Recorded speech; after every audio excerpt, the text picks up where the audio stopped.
YCP daily updates, YCP ఎమ్మెల్యేలు, ఎమ్మెల్సీలు, ముఖ్య నాయకుల ప్రెస్ మీట్లు అందిస్తున్న YSR Congress party social media channel కి స్వాగతం. ఈరోజు రాష్ట్రంలో ప్రజాస్వామ్యం అన్నది కనపడడం లేదు. ప్రజాస్వామ్యం పూర్తిగా లేని పరిస్థితి రాష్ట్రంలో ఉంది అని చెప్పడానికి నిన్న జరిగిన ఎన్నికలే ప్రత్యక్ష ఉదాహరణ. నా పక్కన ఇటువైపున అటువైపున ఉన్న వాళ్ళు ఇద్దరు జెడ్పీటీసీ కంటెస్టెడ్ క్యాండిడేట్స్. నా కుడివైపున హేమంత్ పులివెందుల జెడ్పీటీసీ, పులివెందుల రూరల్ మండలానికి జెడ్పీటీసీ కంటెస్టెడ్ క్యాండిడేట్. ఇటుపక్కన సుబ్బారెడ్డి ఒంటిమిట్ట జెడ్పీటీసీ స్థానానికి కంటెస్టెడ్ క్యాండిడేట్. రాష్ట్రంలో ఇవాళ ఎలాంటి పరిస్థితులు ఉన్నాయి అని చెప్పడానికి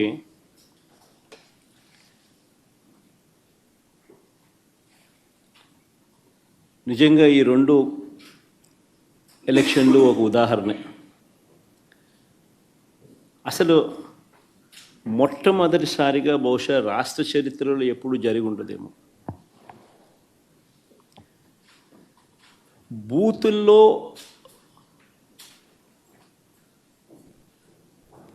పార్టీకి సంబంధించిన ఏజెంట్ లేకుండా వైఎస్ఆర్సీపీ ప్రతిపక్ష పార్టీ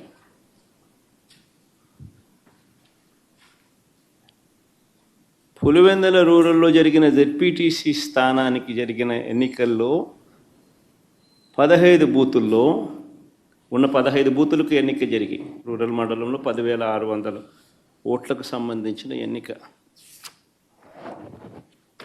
ఆశ్చర్యం ఏమిటంటే బూతుల్లో వైఎస్ఆర్సీపీ ఏజెంట్ లేడు.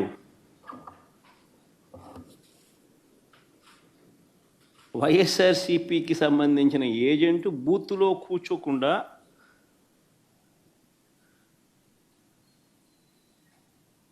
బూత్ దగ్గరికే మనిషి పోలేని పరిస్థితిలో బూత్లో ఏజెంటే లేకుండా ఎన్నికలు రిగ్గింగ్ చేసినారు. సాక్షాత్తు పోలీసుల సమక్షంలో పోలీసుల ప్రోద్బలంతో బూతులోకి వెళ్ళే ఏజెంట్ల ఫాములను వీళ్ళే తీసేసుకొని చింపేసుకొని బూతులోకి ఏజెంటే పోని పరిస్థితిలో ఎన్నికలు నిర్వహించామని చెప్పుకుంటా ఉన్న ప్రజాస్వామ్యం మన రాష్ట్రంలో బహుశా మన దేశంలో ఎక్కడ ఉండదేమో, ఒక్క మన రాష్ట్రంలో తప్ప.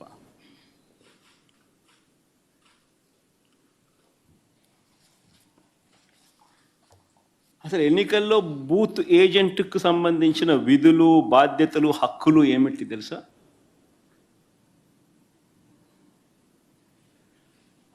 అసలు ఓటర్లే లేక దొంగ ఓటర్లను గుర్తించడం ఎవరు చేస్తారు? ఏజెంటే చేయాలి.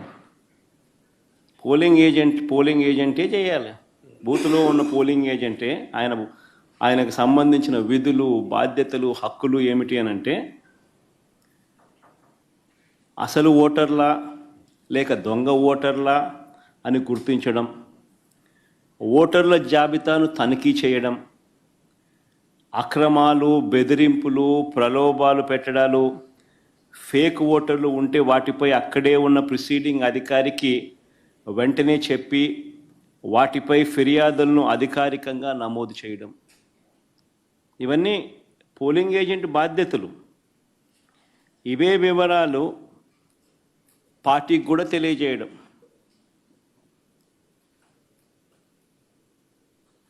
ఈ బాధ్యతలు ఉంటాయి కాబట్టి ఏజెంట్లకు హక్కులు కూడా కల్పిస్తారు.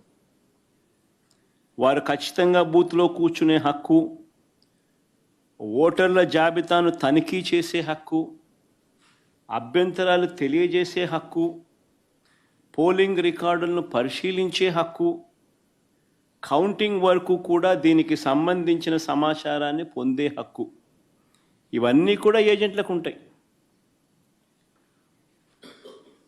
ఒక పోలింగ్ ఏజెంటు బూతులేకి పోతూనే ఫామ్ 12 అన్నది, అంటే తన పోలింగ్ ఏజెంట్ను అపాయింట్మెంట్ చేస్తూ ఇచ్చే ఫామ్ను, క్యాండిడేట్ ఫామ్ 12 పోలింగ్ ఏజెంట్ను అపాయింట్ చేస్తూ ఇచ్చే ఫామ్ను, it's called form 12. Polling candidate పలానోడు నా ఏజెంట్, నా పోలింగ్ ఏజెంట్ అని చెప్పి అపాయింట్ చేస్తూ ఇచ్చే ఫామ్. ఆ ఫామ్ను తీసుకొని పోయి ఆ పోలింగ్ ఏజెంటు ఎన్నిక స్టార్ట్ కాకమునిపే ప్రిసీడింగ్ ఆఫీసర్కి ఇస్తాడు ఆ ఫామ్. ప్రొసీజర్ అది. ఆ తర్వాతనే బూత్లో కూర్చుంటాడు. మా ఏజెంట్ల నుంచి ఈ ఫాములను నిన్న టీడీపీ వాళ్ళు పోలీసులు దగ్గరుండి లాక్కోవడము, చింపేసేయడము.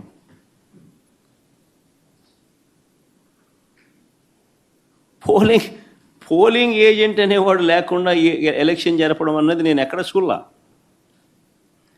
ప్రజాస్వామ్యం అన్నది ఇంత దిగజారిపోయిన పరిస్థితి బహుశా చరిత్రలో ఎక్కడ చూసిండు మేము.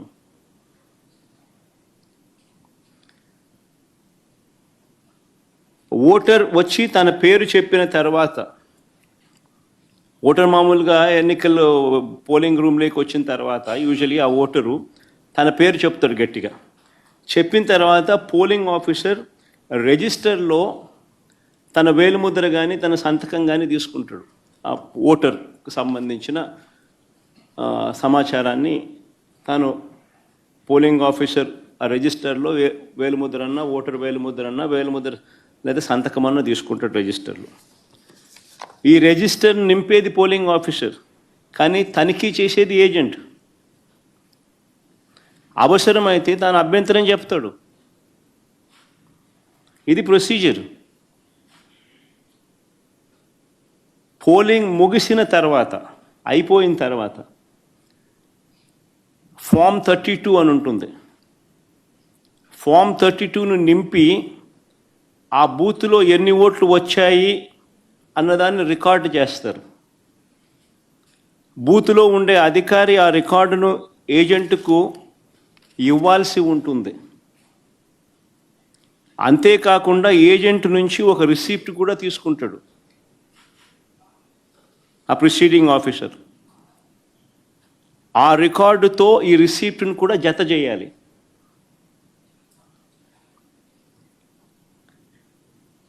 ఆ రికార్డును కూడా ధృవీకరించాల్సి ఉంటుంది.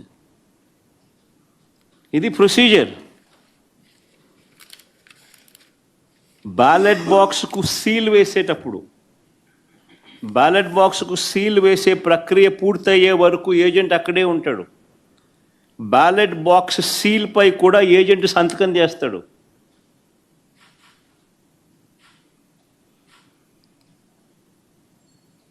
బ్యాలెట్ బాక్స్కు సంబంధించి సీల్పై కూడా ఏజెంట్ సంతకం తీసుకుంటారు. మరి నేను అడుగుతా ఉన్నా, మళ్ళీ ఇవన్నీ జరిగాయా అని అడుగుతా ఉన్నా.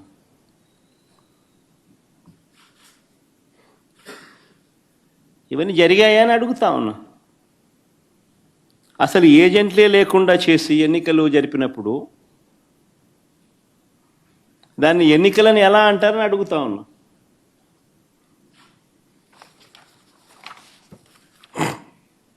నిజంగా డెమోక్రసీలో ఉన్న ప్రతి ఒక్కరూ కూడా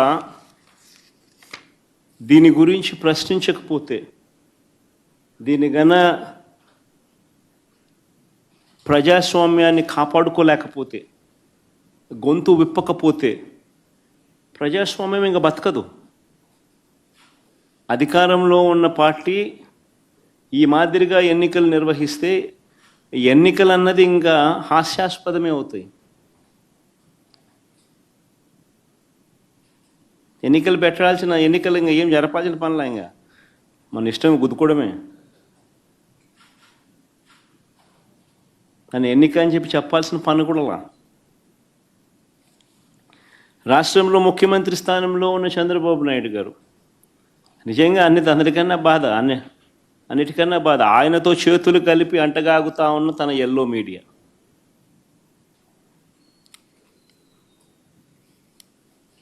వీరి ఎజెండా ఏమిటి అని అంటే ప్రజలకు మంచి చేయడం కాదు, డెమోక్రసీని కాపాడడం కాదు, ప్రజలకు పాలకులు మోసం చేస్తే వాటిని ప్రశ్నించడం కాదు, దోచుకో పంచుకో తినుకోలో అందరూ భాగస్వాములు కావడం, ఇది వారి ఎజెండా. సిగ్గుపడాలి నిజంగా ప్రజాస్వామ్యం అంతా కూడా.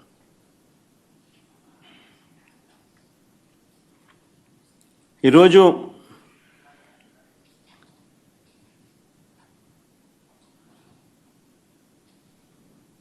ఎంత దారుణంగా వీళ్ళు ఎన్నికలు చేశారు, ప్రజాస్వామ్యాన్ని ఎంత దారుణంగా వీళ్ళు కూని చేశారన్నది ఈ రెండు ఎన్నికలు ఉదాహరణగా నిలబడతాయి. నేను కొన్ని సన్నివేశాలు చెప్పుకుంటూ పోతాను, సో దట్ అసలు ఎన్నిక అనేది ఎలా జరిగింది అన్నది కూడా రాష్ట్ర ప్రజలందరికీ కూడా అవగాహన అన్నది వస్తుంది. బందిపోటు దొంగలు ఉంటారు చూసినారా, డెకాయిట్స్. ఇంతకుముందు ఏదో ఏం వ్యాలీ అది, చంబల్ వ్యాలీ అని వింటా అంటాం. ఈరోజు నిజంగా దాన్ని మరిపించినారు. బందిపోట్లకు మించి చంద్రబాబు నిన్న పులివెందుల రూరల్ జెడ్పీటీసీ ఓట్లను దౌర్జన్యంగా వేసుకున్నాడు. సాక్షాత్తు పోలీసులు దాన్ని దగ్గరుండి ప్రోత్సహించారు.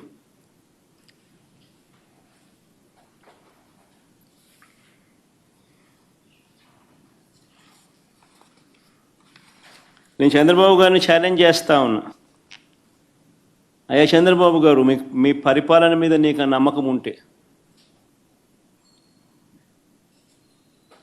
మీరు మంచి చేశారు ప్రజలకు అన్న విశ్వాసం మీలో ఉంటే, ప్రజలు మీకు ఓటు వేస్తారు అన్న నమ్మకం మీకుంటే,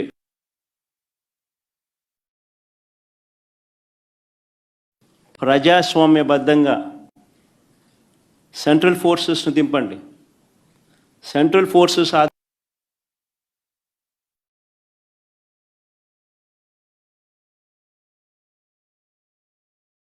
ప్రజాస్వామ్యబద్ధంగా ఎన్నికలు జరిపించండి.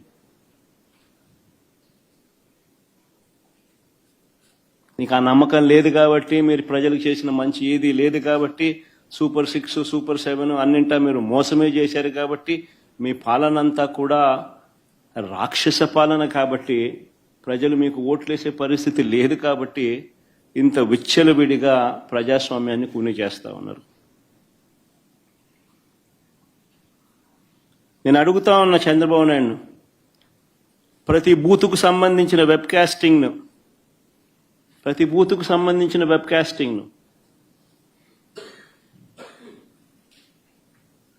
వైఎస్ఆర్సీపీ అభ్యర్థులకు ఇచ్చే ధైర్యం మీకుందా అని అడుగుతా ఉన్నా.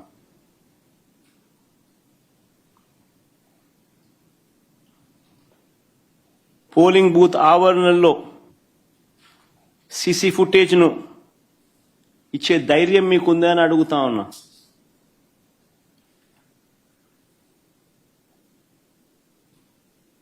ఎవరెవరు బయట నుంచి వచ్చి ఎలా ఓటేశారో, ఎలా బూతులను ఆక్రమించుకున్నారో, ఆ ఆక్రమించుకుంది ఎవరో కూడా గుర్తించి కొన్ని ఉదాహరణలు కూడా మీకు చూపిస్తాం. ఇలాంటి అడ్డగోలు రాజకీయాలు చేసే నాయకుడిని లీడర్ అనరు, మాబ్స్టర్ అంటారు, లేదా ఫ్రాడ్స్టర్ అంటారు.